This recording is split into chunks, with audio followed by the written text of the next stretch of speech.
Great ஸ்டூடெண்ட்ஸ்க்கு வணக்கம். இந்த கிரேட் அகாடமி அடுத்த ஒரு முக்கியமான அப்டேட் தான் இப்போ நீங்கள் பார்த்துட்டு இருக்குது. ஸ்டேட் பேங்க் ஆஃப் இந்தியா இருக்காங்க இல்லையா, ப்ரொபேஷனரி ஆஃபீஸர்ஸை வந்து ஒரு போஸ்ட்டு ஓப்பன் பண்ணிட்டாங்க. ஸோ நீங்கள் வந்து ரெடி ஆகிக்கணும். ஸோ பேங்க் ஆஸ்பிரண்ட்ஸ் இருக்காங்க இல்லையா, படிச்சுட்டே இருப்பீங்க, 1 or 2 எக்ஸாம்ஸ் எழுதியிருப்பீங்க, குவாலிஃபை ஆகிருக்க மாட்டீங்க.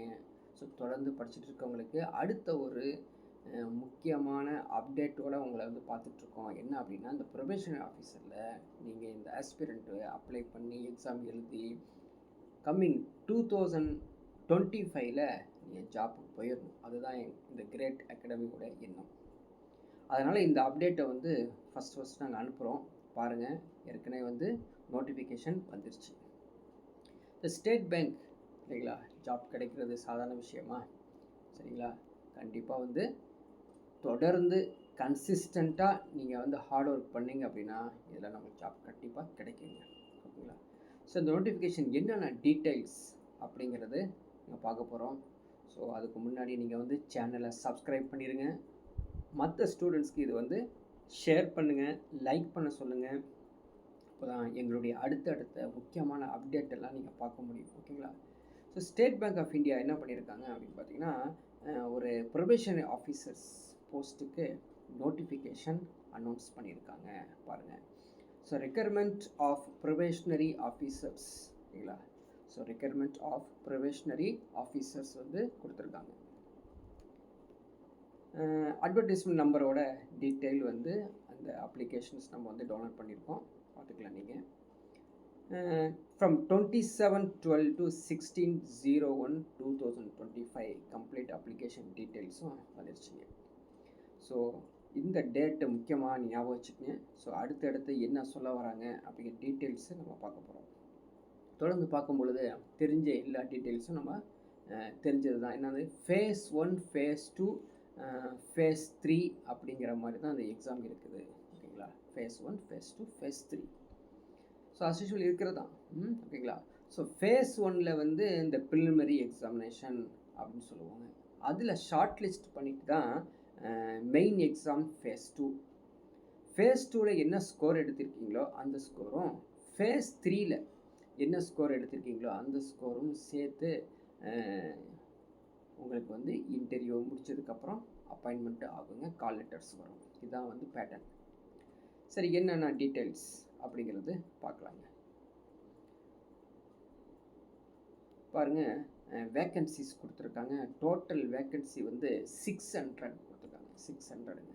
ஸோ போஸ்ட்டை பற்றிலாம் கவலைப்படாதீங்க. அந்த ஒரு ஆள் நம்மள தான் இருக்கணும், கண்டிப்பாக நம்மள தான் இருக்கணும். ஓகேங்களா? ஸோ கேட்டகரி வைஸ் பிரிச்சிருக்காங்க. ஸோ ஓபிசி வந்து 158 இருக்குது. ஸோ படிச்சுட்டே இருந்தீங்கன்னா கண்டிப்பாக வந்து இப்போ வரக்கூடிய இந்த வேக்கன்சிலாம் பார்க்காம ஒரு வேக்கன்சி இருந்தாலும் ஈஸியாக நம்ம வந்து கான்ஃபிடெண்ட்டாக அட்டன் பண்ண முடியும், குவாலிஃபை ஆக முடியும். நெக்ஸ்ட்டு பாருங்கள், இந்த இம்பார்ட்டண்ட் இந்த டீட்டெயில்ஸ் சரிங்களா, அவங்களே கிளியராக சொல்லியிருக்கிறது என்ன அப்படின்னா, tentative schedule of events as follows அப்படின்னு கொடுத்துருக்காங்க. ஓகேங்களா? இந்த ஷெட்யூல் முக்கியமானது. நீங்கள் வந்து வீடியோ பார்த்துட்டே இருந்தீங்கன்னா ஸ்க்ரீன்ஷாட் போட்டு வச்சுக்கணும். ஓகேங்களா? ஸோ டென்டேட்டிவ் டேட்ஸ் என்னென்ன அப்படிங்கிறதும் கிளியராக கொடுத்துருக்காங்க. இப்போது ஆன்லைன் ரெஜிஸ்ட்ரேஷன் ஸ்டார்ட் பண்ணுற டேட் பார்த்தீங்கன்னா December 27 ஸ்டார்ட் ஆகி January 16 க்ளோஸ் ஆகிடுவாங்களாம். எக்ஸ்டெண்டே பண்ண மாட்டாங்க, ஸ்ட்ரிக்டாக அது முடிச்சிடுவாங்க. ஏன்னா எக்ஸாம் ஆன்லைன் எக்ஸாம் நடக்கிறதுனால ஃபாஸ்ட்டாக முடிச்சிடுவாங்க. பேமெண்ட் அப்ளிகேஷன் கொடுக்குறதும் அதே டேட்லேயே வந்துடுதுங்க. ஸோ அதனால் நம்ம வந்து அப்ளிகேஷன் 27 முடிஞ்சு 28லேருந்து நீங்கள் அப்ளிகேஷன் போட ஆரம்பிச்சிடலாங்க. ஸோ 1 டே வந்து கொஞ்சம் வார்ம் பீரியடை முடிச்சுருங்க. வார்ம் பீரியட் முடிஞ்சதுக்கப்புறம் 1 டே முடிஞ்சால் 28லேருந்து நீங்கள் அப்ளிகேஷன் போட ஆரம்பிச்சிடுங்க. அப்ளிகேஷன் போட்டுருங்க. ஸோ டவுன்லோட் அப்ளிகேஷன்ஸ் இல்லை, கண்டிப்பாக வந்து download of preliminary examination call letters நீங்கள் வந்து பார்த்தீங்கன்னா 3rd or 4th week of February 25th onwards அப்படின்னு கொடுத்துருக்காங்க. அதுவும் நம்ம வந்து டேட் ஞாபகம் வச்சுக்கணும். So exam date very very very இம்பார்ட்டண்ட்டுங்க. எக்ஸாம் டேட்டை வந்து நீங்கள் ஞாபகம் வச்சுக்கணும். So 8th and 15th March 2025 அப்படின்னு கொடுத்துருக்காங்க. ஸோ மார்ச்சில் ஃபஸ்ட்டு வீக் செகண்ட் வீக்லேயே வந்து எக்ஸாம் இருக்குது. ஸோ இப்போது நம்ம வந்து ஜான்வரி ஸ்டார்ட் ஆகிடுச்சு. ஸோ ஜான்வரி, பிப்ரவரி, மார்ச் 3 மந்த்ஸ்லலாம் படிக்க முடியாதுங்க. ஏற்கனவே 1 இயராக ப்ரிப்பரேஷன் இருப்பீங்க இல்லையா, அவங்க வந்து இப்போ ஸ்ட்ராங்காக ப்ரிப்பேர் பண்ணி வச்சுட்டிங்க அப்படின்னா ஸோ 8th and 15th மார்ச்சில் நம்ம எக்ஸாமில் அட்டென்ட் பண்ணிடலாம். அதுக்கப்புறம் வந்து இந்த ரிசல்ட் டிக்ளரேஷன்ஸ் ஏப்ரல் 25 டென்டேட்டிவ்லி அப்படின்னு கொடுத்துருக்காங்க. அதுக்கப்புறம் நீங்கள் வந்து டவுன்லோடு அப்ளிகேஷன், அதாவது அந்த இன்கேஸ் குவாலிஃபை ஆகிட்டிங்கன்னா download the main examination call லெட்டர்ஸோடைய டேட் வந்து 2nd week of April 2025 சொல்லிட்டு ஃபேஸ் 2 எக்ஸாமினேஷன் எல்லாமே வந்து ஏப்ரல் மேல நடக்கும் அப்படிங்கிற டீட்டெயிலும் கொடுத்துட்டாங்க. அதுக்கப்புறம் அடுத்தது ஃபேஸ் 3 அது வந்து மே ஜூனில் கொடுத்துருக்காங்க.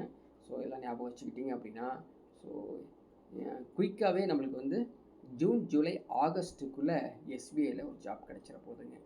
ஆனால் நீங்கள் வந்து ஏற்கனவே தொடர்ந்து படிச்சுட்டு இருப்பீங்க. அதை வந்து இன்னும் கியரப் பண்ணி இந்த டேட்டுக்கு பிளான் பண்ணி இன்னும் கொஞ்சம் நிறையா ப்ராக்டிஸ் பண்ணணும், சரிங்களா? ஸோ ப்ராக்டிஸ் பண்ணுறதுல நிறைய பேர் என்ன பண்ணுறாங்க அப்படின்னு பார்த்தீங்கன்னா 2 hours 3 hours 5 hours தான் பண்ணுறீங்க. ஆனால் actually competitive exams practice time என்ன தெரியுங்களா? 12 ஹவர்ஸ்ங்க. அவுட் ஆஃப் 24 ஹவர்ஸில் 12 ஹவர்ஸ் தான் உங்களுடைய பர்சனல் ஒர்க்கு செய்யணும். ரிமைனிங் இருக்க 12 ஹவர்ஸ் ஃபுல் அண்ட் ஃபுல் ப்ராக்டிஸில் இருந்தால் மட்டும்தான் இந்த காம்படிட்டிவ் எக்ஸாம்ஸில் குவாலிஃபை ஆகிறது நமக்கு வந்து ஒரு கான்ஃபிடென்ட்டு தெரியும். ஓகே, ஏஜ் லிமிட்டு கொடுத்துருக்காங்க பாருங்கள். 21 இயர்ஸ்லேருந்து 30 இயர்ஸ்க்குள்ளே இருக்கணும். ரிலாக்ஸேஷன்ஸ் ஒவ்வொருத்தரும் கொடுத்துருக்காங்க. ஸோ ஓபிசி இருந்தால் நான் கிரிமி லேயர்ஸ்க்கு வந்து 3 ஆமா. அதே மாதிரி ஷெட்யூல் கேஸ்ட்டுக்கு வந்து 5 இயர்ஸ் வந்து கொடுத்துருக்காங்க. அதே மாதிரி பிடபிள்யூ அப்படின்னு கொடுத்துருக்காங்க. அந்த அன்ரிசர்வ்டு ஓபிசி எஸ்சி எஸ்டிக்கெலாம் ஸோ 15 இயர்ஸ் 5 இயர்ஸ் அப்படின்னு கொடுத்தா, எக்ஸ்ஆர்எம்எஸ்லாம் 5 இயர்ஸ் கொடுத்துருக்காங்க. ஸோ அஸ்யூஷுவல் இருக்கக்கூடிய இந்த ரிலாக்ஸேஷன் தான். ஸோ எசென்ஷியல் அகாடமிக் குவாலிஃபிகேஷன் நம்மளுக்கு தெரியும் இல்லையா, கண்டிப்பாக ஒரு எனி டிகிரி இருக்கணும். ஸோ எனி டிகிரி இருந்தாலே இது அப்ளை பண்ணிக்கலாம் அப்படிங்கிறது கிளியர் ஆகுது. அதே மாதிரி ஒரு 60% இருந்தால் நல்லதுங்க. 60 அவங்களுக்கு வந்து இந்த ரிலாக்ஸேஷன்லாம் வருது பார்த்தீங்களா, எஸ்சி எஸ்டி அதெல்லாம் நீங்கள் வந்து நினைக்காதீங்க. 60% மேலே இருந்துச்சுன்னா கண்டிப்பாக இதை அப்ளை பண்ணி நீங்கள் எக்ஸாம் எழுதி குவாலிஃபை ஆகலாம். ஓகேங்களா? நெக்ஸ்ட்டு நம்ம வந்து இதோடைய இந்த பிளைண்ட்னஸ் டீட்டெயில்ஸ்லாம் அவங்க வந்து இந்த கேட்டகரியில் கொடுத்துருக்காங்க. அதுக்கப்புறம் வந்து பார்த்திங்கன்னா இந்த அப்ளிகேஷன் எப்படி அப்ளை பண்ணுறது டீட்டெயில் கொடுத்தது, எக்ஸாமுடைய டேட்டு கொடுத்துருக்காங்க. எக்ஸாம் வந்து பேட்டர்ன், சரியா? ஸோ ஃபேஸ் 1 ப்ரிலிமினரி எக்ஸாமினேஷனுடைய பேட்டர்ன் வந்து கிளியராக நீங்கள் தெரிஞ்சுக்கணும், சரிங்களா? பாருங்கள், இங்கிலீஷ் லாங்குவேஜ் இல்லை ரீடிங் காம்ப்ரிஹென்ஷன்ஸ், சென்டென்ஸ் கரெக்ஷன்ஸ், ஓகேங்களா, spotting errors, phrase, verbs, tense, everything டோட்டலாக இங்கிலீஷ் வந்து 40 கொஸ்டின்ஸ் வந்து கேட்குறாங்க, சரிங்களா? 20 minutes தனியாகவே அதுக்கு அலாட் பண்ணுவாங்க ஆன்லைன் எக்ஸாமினேஷனில், சரிங்களா? அங்கே போய் பார்த்தீங்கன்னா தனியாக 20 minutes இருக்கும். அதே மாதிரி குவான்டிடேட்டிவ் ஆப்டிடியூட் இருக்கு இல்லைங்களா, ஸோ அதை வந்து ஒரு 30 கொஷின்ஸ் கேட்குறாங்களா. ஸோ 30 கொஷின்ஸ் கேட்டாங்க. இதையும் நம்ம வந்து ப்ரிப்பேர் பண்ணியிருப்பீங்க. அஸ்யூஷுவல் சிலபஸ் தான் இது, 20 minutes இது, ஓகேங்களா? ரீசனிங் எபிலிட்டி அப்படிங்கிறத வந்து ஒரு 30 கொஷின்ஸு 20 minutes ஆகும். So totally 1 ஹவருங்க. ஸோ 1 hour வந்து 60 minutes கண்டினியூவாக இருக்காது. 20 தனியாக 20 தனியாக 20 தனியாக இருக்கும். பட் வந்து ஒரு முக்கியமானது பார்த்தீங்கன்னா there will be no sectional cut off. There will be no sectional cut off in preliminary examination. அது ஃபஸ்ட்டு தெரிஞ்சுக்கங்க. ஸோ இருந்தது கொஞ்சம் இதில் இல்லாமல் கொடுத்துருக்காங்க பாருங்கள்.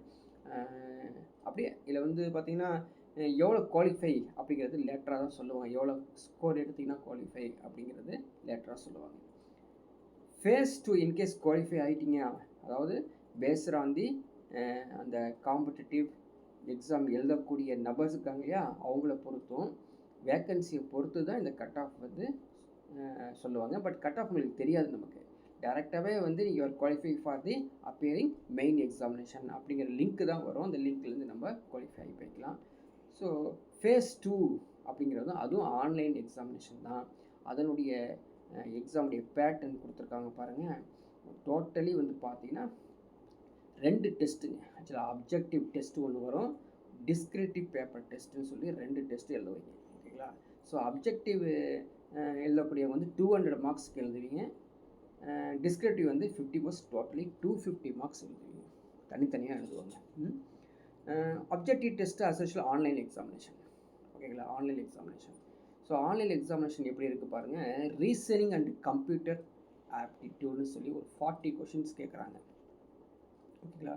ஸோ இது வந்து இது வந்து ஜஸ்ட் டியூரேஷன் டைம் வந்து 50 மினிட்ஸில் நீங்கள் வந்து கரெக்ட் பண்ணியிருக்கணும் அப்படிங்கிறாங்க.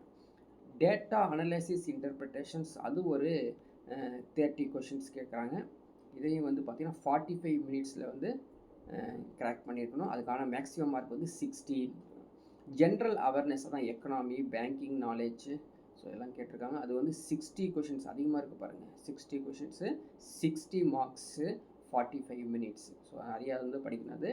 இங்கிலீஷ் லாங்குவேஜ் அப்படின்னு எடுத்துக்கிட்டோம் அப்படின்னு பார்த்தீங்கன்னா அது ஒரு 40 கொஷின்ஸு. ஓகேங்களா. ஸோ 40 கொஷின்ஸ், 20 மார்க்ஸ், 40 மினிட்ஸ்னு கொடுத்துருக்காங்க. ஸோ தனித்தனியாகவே வந்து இதுக்கு டைமிங் டியூரேஷன்ஸ் இருக்கும். இது கண்டிப்பாக வந்து இண்டிவிஜுவல் கட் ஆஃப் இருக்குங்க ஃபேஸ் 2 மெயின் எக்ஸாமினேஷனுக்கு. ஓகேங்களா. So totally 3 hours examination. Descriptive paper தனியாகவே இருக்குது. ஏன்னா communication skills, emails, reports, situation analysis, precise writing அப்படின்னு சொல்லி ஒரு 50 மார்க்ஸு, 30 மினிட்ஸ் கொடுத்துருக்காங்க. ஸோ இந்த ஃபேஸ் 2 மார்க்ஸை வந்து கண்டிப்பாக கன்சிடர் பண்ணிக்குவாங்க. இதை பேஸ் பண்ணி தான் அடுத்த லெவலுக்கே உங்களுக்கு கொண்டு போவாங்க.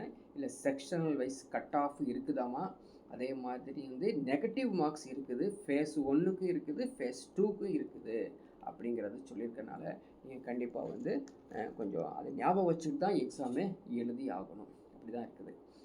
ஓகே, நெக்ஸ்ட்டு நம்ம வேறு என்ன கொடுத்துருக்காங்க அப்படின்னு பார்த்தீங்கன்னா ஃபேஸ் 3 இன்கேஸ் வந்து 2 முடிஞ்சிருச்சு அப்படின்னா ஃபேஸ் 3 இருக்குதுங்க. ஸோ ஃபேஸ் 3ல comprise of psychometric test, group exercise, அதுக்கப்புறம் பர்சனல் இன்டர்வியூ. ஓகேங்களா. எப்போது மெயின் எக்ஸாமில் நீங்கள் குவாலிஃபை ஆகிட்டீங்க அப்படின்னா ஃபேஸ் 3க்கு போகிறீங்க. ஸோ அங்கே வந்து பார்த்தீங்கன்னா மார்க்ஸ் கொடுத்துருக்கான் பாருங்கள். குரூப் எக்ஸசைஸ்க்கு வந்து 20, அதுக்கப்புறம் இன்டர்வியூ வந்து 30. So after 50 marks. ஸோ அந்த 250 + 50 டோட்டலி 300 மார்க்ஸ்க்கு நீங்கள் வந்து என்ன பண்ண போகிறீங்க, எவ்வளோ ஸ்கோர் எடுக்க போகிறீங்க, அதை பொறுத்து தான் வந்து உங்களுக்கு அப்பாயின்மெண்ட்டு கொடுத்துருவாங்க. ஸோ எந்த பிளேஸில் எங்கே போய் நீங்கள் அப்பாயின்மெண்ட் ஆக போகிறீங்க அப்படிங்கிறது எல்லா டீட்டெயில்ஸும் வந்து தெரிஞ்சிடும். ஸோ எக்ஸாம் சென்டர்ஸ் பற்றிலாம் ஜென்ரலாக இந்த பேங்க் எக்ஸாம்ஸ் எழுதுகிறவங்களுக்குலாம் தெரியும் எங்கெங்கே சென்டர்ஸ் போடுவாங்க அப்படின்னு. ஸோ அஸ்யூஷுவல் சென்டர்ஸ் தான் கொடுத்துருக்காங்க. அதில் ஒன்றும் பெருசாக வித்தியாசம் வரலைங்க. ஓகேவா. நெக்ஸ்ட்டு அப்படி பார்க்க போனோம்னா எங்கெங்கே சென்டர் தெரிஞ்சிக்கணும் அப்படின்னு நீங்கள் ஒரு ஆசைப்பட்டுச்சுன்னா தமிழ்நாட்டில் பாருங்கள். தமிழ்நாடு, புதுச்சேரியில், தமிழ்நாட்டில் சென்னை, கோயம்புத்தூர், ஈரோடில் கூட இருக்குது. மதுரை, நாகர்கோவில், சேலம், தஞ்சாவூர், திருச்சிராப்பள்ளி, திருநெல்வேலி, விருதுநகர் அப்படின்னு சொல்லி கொடுத்துருக்காங்க. இதெல்லாம் கண்டிப்பாக ஃபேஸ் 1 எக்ஸாமுக்கு தான். ஃபேஸ் 2 எடுத்திங்கன்னா சென்னை, மதுரை, திருநெல்வேலி தான் இருக்கும். ஏன்னா மேலே போய் பார்த்தீங்கன்னா உங்களுக்கு தெரியும் இந்த காலம் கொடுத்துருக்கிறது வந்து ஃபேஸ் 1 எக்ஸாமினேஷனுக்கு. சரிங்களா. ப்ரிலிமினரி எக்ஸாமினேஷன், இது மெயின் எக்ஸாமினேஷன் சென்டர்னு கொடுத்துருக்காங்க. So main examination centre Chennai, Madurai, Tirunelveli மட்டும்தான் கொடுத்துருக்காங்க. ஓகேங்களா. இங்கே வந்து பார்த்திங்கன்னா இந்த எக்ஸாம்ஸ்க்கு வந்து கம்ப்ளீட்டாகவே வந்து லோக்கலில் நிறைய இடத்துல கொடுத்துருக்காங்க.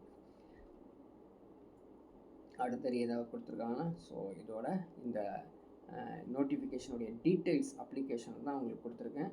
ஸோ நீங்கள் தொடர்ந்து இதை படிச்சுட்டு இருக்கணும். இப்போ ஏற்கனவே படித்தவங்க வந்து நிறையா இங்கிலீஷ் லாங்குவேஜ் தான் எரராகவே இருக்குது. இங்கிலீஷில் தான் நீங்கள் வந்து நிறைய வெக்கபுலரிஸ் டெவலப் பண்ணியிருக்கணும். Reading newspapers, reading competitive exams, magazines தொடர்ந்து பண்ணிட்டே இருக்கணும்.